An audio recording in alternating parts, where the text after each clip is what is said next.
ದಯವಿಟ್ಟು ನಮ್ಮ ಚಾನಲನ್ನು ಸಬ್ಸ್ಕ್ರೈಬ್ ಮಾಡಿ ಹೊಸ ಕತೆ ಬರೆಯೋದಕ್ಕೆ ಸಪೋರ್ಟ್ ಮಾಡಿ. ನನ್ನ ಕೆಲಸಕ್ಕೆ ಸೇರಿದ ಒಂದು 5 ತಿಂಗಳ ನಂತರ ನಮ್ಮ ಅಕ್ಕ ಮತ್ತು ಭಾವ ವಾಸ ಇದ್ದ ಅದೇ ನಗರಕ್ಕೆ ನನ್ನ ಟ್ರಾನ್ಸ್ಫರ್ ಆಯಿತು. ಅವರನ್ನು ಭೇಟಿಯಾಗೋದಕ್ಕೆ ನಾನು ತುಂಬ ಖುಷಿಪಟ್ಟೆ.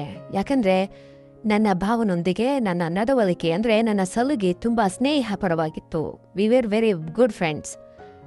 ಮತ್ತು ಅಕ್ಕನ ಜೊತೆಗಂತೂ ಮೊದಲಿನಿಂದಲೂ ನನಗೆ ಚೆನ್ನಾಗಿ ಹೊಂದಿಕೆ ಆಗ್ತಾ ಇತ್ತು. 3-4 ದಿನಗಳಲ್ಲೇ ನಾನು ನನ್ನೆಲ್ಲ ಸಾಮಾನುಗಳನ್ನು ತೆಗೆದುಕೊಂಡು ಅವರ ಬಳಿ ತಲುಪದೆ. ನಾನು ಬಂದಿದ್ದಕ್ಕೆ ಅವರು ಕೂಡ ತುಂಬ ಸಂತೋಷಪಟ್ಟರು. ನಾವು ಅಕ್ಕನಿಗೆ 2 ಮುದ್ದಾದ ಮಕ್ಕಳಿದ್ರು. ಅವರೊಂದಿಗೆ ಆಟ ಆಡೋದು ಅಂದರೆ ನನಗೆ ತುಂಬ ತುಂಬ ತುಂಬ ಇಷ್ಟ ಆಗಿತ್ತು. ಚಿಕ್ಕ ಮಕ್ಕಳಲ್ವಾ, ಅವ್ರ ಜೊತೆ ಆಟ ಆಡೋದು ನನಗೆ ತುಂಬ ಇಷ್ಟ ಇತ್ತು. ಒಂದು ದಿನ ನಾನು 4 ದಿನಗಳ ಕಾಲ ಮತ್ತೊಂದು ನಗರಕ್ಕೆ ಮೀಟಿಂಗ್ ಸಂಬಂಧ ಹೋಗಬೇಕಾಯಿತು. ನಾನು ನನ್ನ ಸ್ವಲ್ಪ ಸಾಮಾನುಗಳನ್ನು ತೆಗೆದುಕೊಂಡು ಅಕ್ಕನಿಗೆ ಒಂದು 4 ದಿನ ಬಿಟ್ಟು ಬರ್ತೇನೆ, 4 ದಿನಗಳ ನಂತರ ಹಿಂದಿರುಗುತ್ತೇನೆ ಅಂತ ಹೇಳಿ ಅಲ್ಲಿಂದ ಹೊರಟೆ. ಆದರೆ ನಾನು ಫ್ಲೈಟ್ ಏರೋ ಅಷ್ಟರಲ್ಲಿ ನನ್ನ ಬಾಸ್ ವಿದೇಶಿ ಕ್ಲೈಂಟ್ಗಳು ಬರಬೇಕಾಗಿದೆ, ವಿಮಾನಗಳು ಬರ್ತಾ ಇಲ್ಲ, ವೆದರ್ ಸರಿ ಇಲ್ಲ, ರದ್ದಾಗಿದ್ದಾವೆ, ಕ್ಯಾನ್ಸಲ್ ಆಗಿದ್ದಾವೆ ಅಂತ ಹೇಳಿದ್ರು. ಹಾಗಾಗಿ ಅವರು ಈ ವಾರ ಬರೋದಿಲ್ಲ ಮತ್ತು ಮೀಟಿಂಗ್ 1-2 ವಾರಗಳ ನಂತರ ನಡೆಯಲಿದೆ ಅಂತ ಹೇಳಿದ್ರು. ಮೀಟಿಂಗ್ ರದ್ದಾದ ಕಾರಣ ನಾನು ವಾಪಸ್ ಅಕ್ಕನ ಮನೆಗೆ ಬರಬೇಕಾಯಿತು. ನಾನು ಮನೆ ತಲುಪಿದಾಗ ಬಾಗಿಲು ಒಳಗಿನಿಂದ ಲಾಕ್ ಆಗಿತ್ತು. ನಾನು ತುಂಬ ಹೊತ್ತು ಬೆಲ್ ಒತ್ತಿದೆ, ಆದರೆ ಯಾರೂ ಕೂಡ ತೆಗೆದಿಲ್ಲ ಬಾಗ್ಲು. ಬಹುಶಃ ಬೆಲ್ ಕೆಟ್ಟಿರಬಹುದು ಅಂತ ನಾನು ಅನ್ಕೊಂಡೆ. ನಾನು ತುಂಬ ಹೊತ್ತು ಬಾಗಿಲು ತಟ್ಟಿದೆ, ಆದರೂ ಯಾರೂ ಬಾಗಿಲು ತೆಗೆದೇ ಇದ್ದಾಗ ನನಗೆ ಸ್ವಲ್ಪ ಆತಂಕ ಆಯಿತು. ಅಕ್ಕನಿಗೆ ಏನಾದರೂ ಆಗಿರಬಹುದೇ ಅನ್ನೋ ಗಾಬರಿ ಆಯಿತು. ಯಾಕಂದರೆ ಭಾವ ಬೆಳಗ್ಗೆ ಆಫೀಸಿಗೆ ಹೋದರೆ ಸಂಜೆನೇ ವಾಪಸ್ ಬರ್ತಾ ಇದ್ರು. ಅಕ್ಕ ಮನೆಯಲ್ಲಿ ಒಬ್ಬರೇ ಇರ್ತಾ ಇದ್ರು. ಹಲವು ಬಾರಿ ಕೆಲಸದ ಮೇಲೆ ನಮ್ಮ ಭಾವ ನಗರದಿಂದ ಹೊರಗಡೆ ಕೂಡ ಹೋಗ್ತಾ ಇದ್ರು. ಈ ಸಮಯದಲ್ಲಿ ಅಕ್ಕ ಮನೆಯಲ್ಲಿ ಒಬ್ಳೇ ಇರ್ತಾಳೆ, ಮಕ್ಕಳು ಕೂಡ ಶಾಲೆಗೆ ಹೋಗಿರ್ತಾರೆ.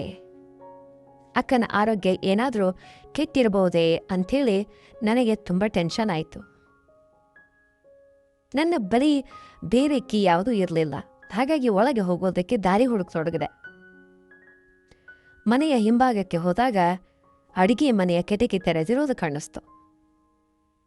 ಅದನ್ನ ನೋಡಿ ಸ್ವಲ್ಪ ನನಗೆ ಸಮಾಧಾನ ಆಯಿತು. ತಕ್ಷಣ ನಾನೇನು ಮಾಡಿದೆ, ಕಿಟಕಿ ಮೂಲಕ ಒಳಗೆ ನೆಗೆದೆ. ಅಂದರೆ ಕಿಟಕಿ ದೊಡ್ಡದಾಗಿತ್ತು, ಓಪನ್ ವಿಂಡೋಸ್. ಅದರ ಒಳಗೆ ಅಕ್ಕ ಎಲ್ಲಿಯೂ ಕಾಣಿಸ್ಲಿಲ್ಲ. ಸ್ವಲ್ಪ ಮುಂದೆ ಹೋದಾಗ ಮೇಜಿನ ಮೇಲೆ ಕೆಲವು ಗುಲಾಬಿ ಹೂವುಗಳಿರೋದನ್ನ ಕಾಣಿಸಿದ್ವು ಮತ್ತು ಅಕ್ಕನ ಕೋಣೆಯಿಂದ ಕೆಲವು ವಿಚಿತ್ರ ಶಬ್ದಗಳು ಕೇಳಿಬರ್ತಾ ಇದ್ವು. ನಾನು ಆ ಕಡೆ ಹೋದೆ. ಅವರ ಕೋಣೆಯ ಬಾಗಿಲು ಸ್ವಲ್ಪ ತೆರೆದಿತ್ತು. ಆಗ ನಾನು ಆ ದೃಶ್ಯವನ್ನ ಕಂಡೆ. ಅದನ್ನು ನಾನು ನೋಡಬಾರ್ದಾಗಿತ್ತು. ನನ್ನ ಅಕ್ಕ ಭಾವನ ಮೇಲೆ ಕುಳಿತು ಅದೆಲ್ಲವನ್ನ ಮಾಡ್ತಾ ಇದ್ಲು. ಅವರಿಬ್ರು ಪೂರ್ಣ ಜೋಶ್ನಲ್ಲಿದ್ರು.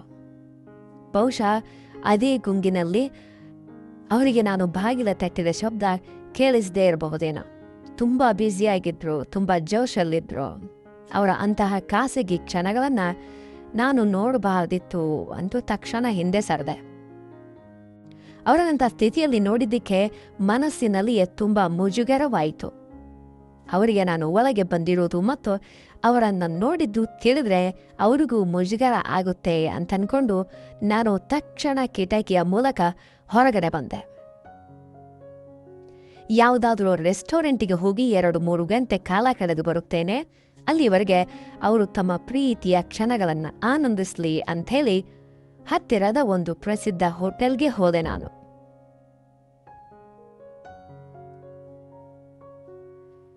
ನಾನು ಅಲ್ಲಿ ಕುಳಿತುಕೊಂಡು ಆರ್ಡರ್ ಮಾಡಿದ ಆಹಾರಕ್ಕಾಗಿ ಕಾಯ್ತಾ ಇದ್ದೆ. ಇನ್ನೇನು ಊಟ ಬರಬೇಕು ಅಂತ ನಾನು ಕಾಯ್ತಾ ಇದ್ದಾಗ ಭಾವ ಕೆಲವು ಜನರೊಂದಿಗೆ ಹೋಟೆಲ್ನಿಂದ ಹೊರಗೆ ಬರ್ತಾ ಇರೋದನ್ನು ಕಂಡೆ. ನಮ್ಮ ಭಾವ ಅಲ್ಲಿದ್ರು. ಅವರನ್ನು ನೋಡಿ ನನಗೆ ತುಂಬ ಶಾಕ್ ಆಗೋಯ್ತು.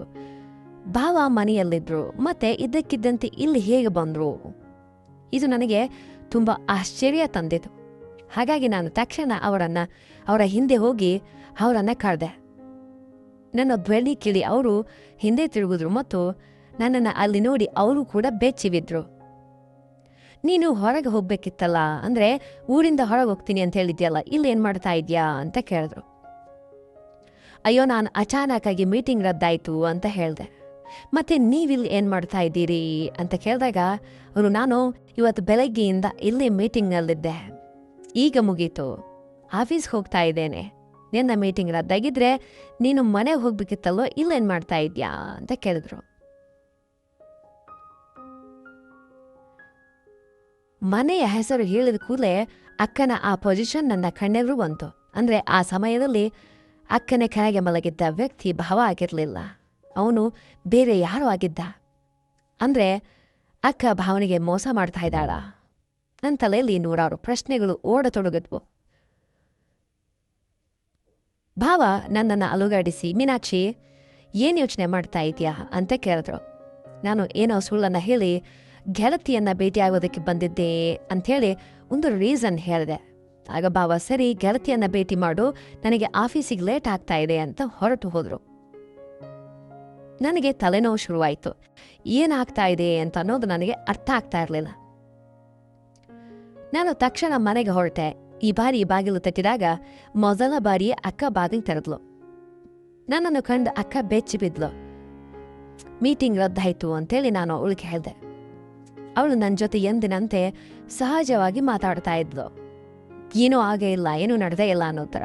ಆದರೆ ನಾನು ನೋಡಿದ್ದು ಭಾವನನ್ನಲ್ಲ ಅನ್ನೋದು ನನಗೆ ನಂಬೋದಕ್ಕೆ ಸಾಧ್ಯವಾಗ್ತಾ ಇರಲಿಲ್ಲ. ಖಚಿತಪಡಿಸ್ಕೊಳ್ಳೋದಕ್ಕೆ ನಾನು, ಭಾವ ಮಧ್ಯಾಹ್ನ ಮನೆಗೆ ಬಂದಿದ್ರಾ ಅಂತ ಕೇಳಿದೆ. ಅದಕ್ಕೆ, ಇಲ್ವಲ್ಲ, ನಿನಗೆ ಗೊತ್ತಲ್ಲ, ಅವರು ಬೆಳಗ್ಗೆ ಹೋದರೆ ರಾತ್ರಿನೇ ಬರೋದು, ಹಗಲೊತ್ತಲ್ಲಿ ಅವರು ಬರುವ ಚಾನ್ಸೇ ಇಲ್ಲ, ನೀನು ಯಾಕೆ ಕೇಳ್ತಾ ಇದೆಯಾ ಅಂತಂದು. ನಾನು ಸುಮ್ಮನೆ ಕೇಳಿದೆ ಅಂಥೇಳಿ ನನ್ನ ಕೋಣೆಗೆ ಹೋಗಿ ಕುಳಿತೆ. ಆದರೆ ಆ ದೃಶ್ಯ ನನ್ನ ಕಣ್ಣು ಎದುರೇ ಇತ್ತು.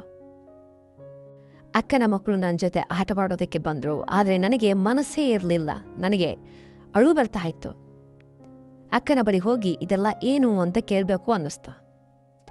ಭಾವ ಎಷ್ಟು ಒಳ್ಳೆಯವರು, ಇವರನ್ನು ಯಾಕೆ ಮೋಸ ಮಾಡ್ತಾ ಇದೆಯಾ ಅಂತ ಕೇಳಬೇಕು ಅನ್ನಿಸ್ತು.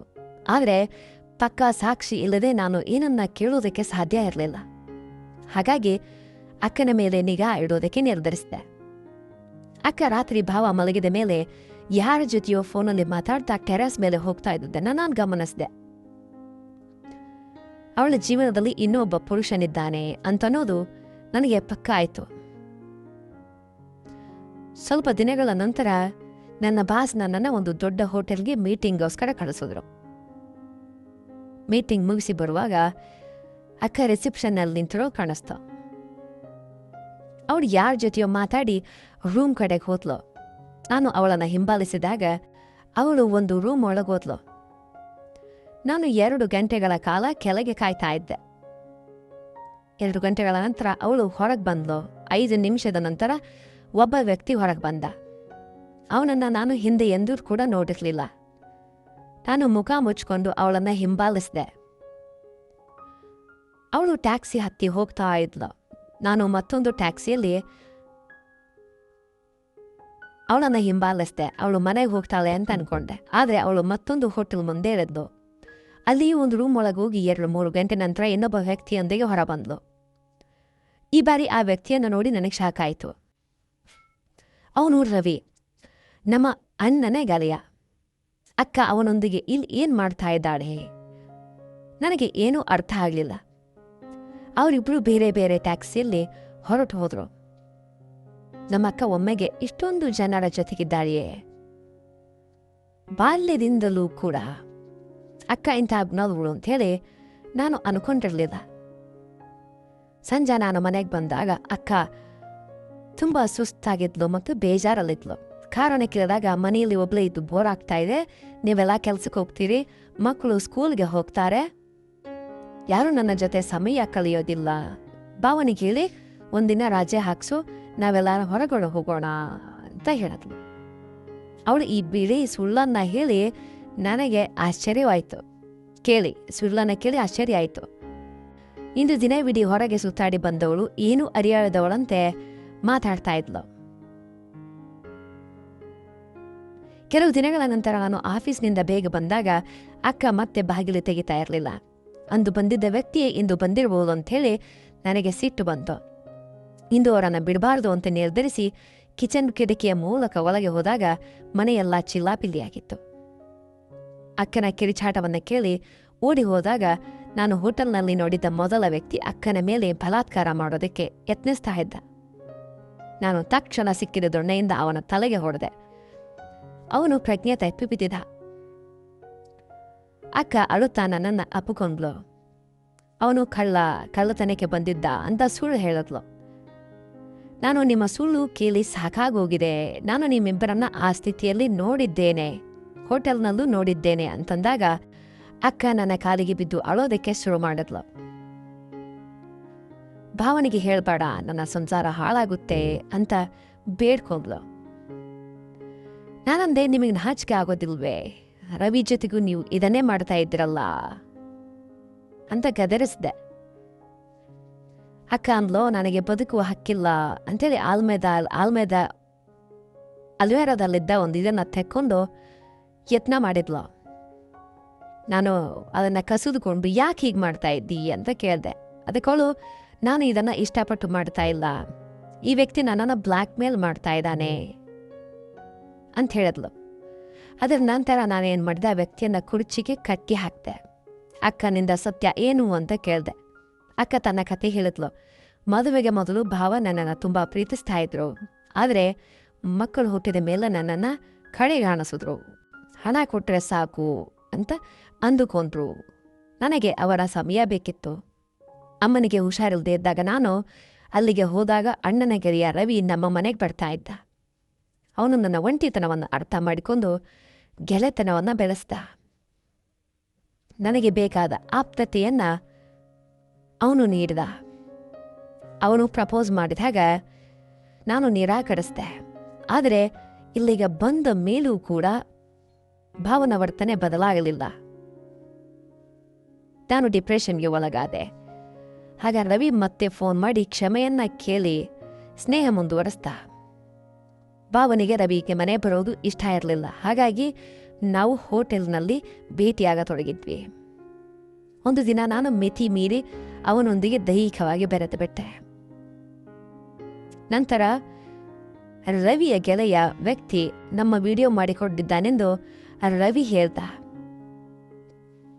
ಆ ವ್ಯಕ್ತಿ ಆ ವಿಡಿಯೋ ಇಟ್ಟುಕೊಂಡು ನನ್ನನ್ನು ಬ್ಲ್ಯಾಕ್ ಮೇಲ್ ಮಾಡತೊಡಗಿದ. ಅವನ ಆಸೆಗೆ ನಾನು ಬಲಿಯಾಗಬೇಕಾಯಿತು. ಈಗ ಅವನು ಹಣಕ್ಕೂ ಬೇಡಿಕೆ ಇಡ್ತಾ ಇದ್ದಾನೆ ಅಂತ ಅಕ್ಕ ಅಳತಾ ಹೇಳೋದಕ್ಕೆ ಶುರು ಮಾಡಿದ್ಲು. ಅಷ್ಟರಲ್ಲಿ ಆ ವ್ಯಕ್ತಿಗೆ ಪ್ರಜ್ಞೆ ಬಂತು. ನಾನು ಅವನ ಫೋನ್ನ ಕಸಿದುಕೊಂಡು ವಿಡಿಯೋವನ್ನು ಡಿಲೀಟ್ ಮಾಡಿದೆ. ಅವನು ಜೋರಾಗಿ ನಗುತ್ತಾ, ರವಿಯ ಫೋನ್ನಲ್ಲೂ ವಿಡಿಯೋ ಇದೆ, ಇದೆಲ್ಲ ರವಿಯ ಪ್ಲಾನ್, ಏನನ್ನ ಬ್ಲ್ಯಾಕ್ ಮೇಲ್ ಮಾಡಿ ಹಣ ಮತ್ತು ಸುಖ ಎರಡನ್ನ ಪಡೆಯೋದಕ್ಕೋಸ್ಕರ ನಮ್ಮ ಉದ್ದೇಶವಾಗಿತ್ತು ಅಂತ ಹೇಳಿ ಸತ್ಯ ಬಾಯ್ಬಿಟ್ಟ. ಅಕ್ಕನಿಗೆ ತನ್ನ ತಪ್ಪಿನ ಅರಿವಾಗಿ ಆಳೋದಕ್ಕೆ ಶುರು ಮಾಡಿದ್ಲು. ನಾನು ಜಾಣತನದಿಂದ ರವಿಯನ್ನ ಮನೆ ಕರೆಸ್ದೆ. ಅವರಿಬ್ಬರು ಪೊಲೀಸರಿಗೆ ಒಪ್ಪಿಸ್ದೆ. ಭಾವನಿಗೆ ತಿಳಿಯದಂತೆ ಎಲ್ಲವನ್ನ ಕೂಡ ಹ್ಯಾಂಡಲ್ ಮಾಡಿದೆ. ರವಿ ಮತ್ತು ಮಾನವನಿಗೆ ಅಂದ್ರೆ ಮಾನವ ಆ ವ್ಯಕ್ತಿ ಹೆಸರು 10 ವರ್ಷ ಶಿಕ್ಷೆ ಆಯಿತು. ಅಕ್ಕ ತನ್ನ ತಪ್ಪಿಗೆ ಕ್ಷಮೆಯನ್ನ ಕೇಳಿ ಇನ್ಮುಂದೆ ಕೇವಲ ಕೌಟುಂಬದ ಕಡೆ ಗಮನ ಹರಿಸೋದಾಗಿ ಪ್ರಮಾಣವನ್ನ ಮಾಡಿದ್ಲು. ನನ್ನಿಂದಾಗಿ ಅಕ್ಕನ ಸಂಸಾರ ಉಳಿತು. ಗೆಳೆಯರೆ, ನಾನು ಬರೆದ ಈ ಕತೆ ನಿಮಗೆ ಏನನ್ನಷ್ಟು ಕಮೆಂಟ್ ಮಾಡಿ ತಿಳಿಸಿ ಮತ್ತು ನಮ್ಮ ಚಾನಲನ್ನು ಸಬ್ಸ್ಕ್ರೈಬ್ ಮಾಡಿ, ಈ ಕಥೆಯನ್ನು ಲೈಕ್ ಮಾಡಿ ಮತ್ತು ಶೇರ್ ಮಾಡಿ. ಧನ್ಯವಾದಗಳು.